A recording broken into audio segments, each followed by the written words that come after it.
এটা আমার মেয়ের বিড়াল প্রথমত। তো ও এখন অবশ্য সবারই হয়ে গেছে, আমরা সবাই ওকে আদর করি। সাইবেরিয়ান ব্রিডের আদুরে বিড়াল, যার নাম রাখা হয়েছে জেবু। 7 বছর বয়সী এই বিড়ালটি এখন নেট দুনিয়ায় রীতিমতো পরিচিত মুখ। কেনই বা হবে না?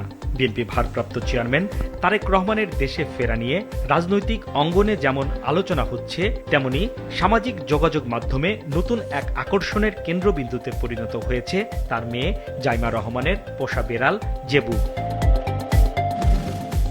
জানা গেছে, তারেক রহমানের ফেরার প্রস্তুতির সঙ্গে সঙ্গে সম্পন্ন হয়েছে জেবুর দেশে ফেরার আনুষ্ঠানিকতা। পাসপোর্ট সহ বাংলাদেশে আনার জন্য প্রয়োজনীয় সব ধরনের আইনি অনুমোদন এরই মধ্যে নেওয়া হয়েছে। এর আগেও বিভিন্ন সময়ে তারেক রহমানের সঙ্গে জেবুর খুনসুটির ছবি ও ভিডিও ভাইরাল হয়েছে। কখনো কাজের ফাঁকে, কখনো বা অবসরে জেবুর প্রতি তার এই মমতা নেটিজেনদের মাঝে তৈরি করেছে ইতিবাচক ইমেজ।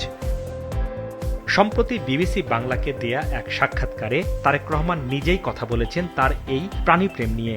হাসি মুখে জানান, বিড়ালটি মূলত তার মেয়ে জাইমা রহমানের হলেও এখন সেটি পরিবারের সদস্য হয়ে গেছে।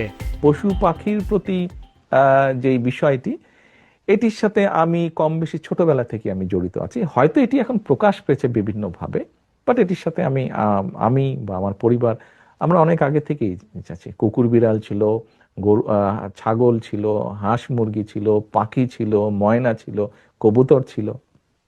ধর্মীয় দৃষ্টিকোণ থেকে যদি আমরা চিন্তা করি, মানুষ আমাদেরকে আল্লাহ সৃষ্টির সেরা জীব হিসেবে তৈরি করেছেন।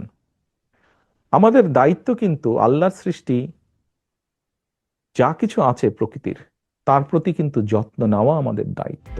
সব মিলিয়ে দীর্ঘ প্রবাস জীবনের অবসান ঘটিয়ে তারেক রহমানের স্বদেশ প্রত্যাবর্তন যেমন রাজনৈতিক গুরুত্ব বহন করছে, তেমনি জেবুর দেশে ফেরার খবরটি সাধারণ মানুষের কাছে যোগ করেছে ভিন্নধর্মী এক কৌতূহল।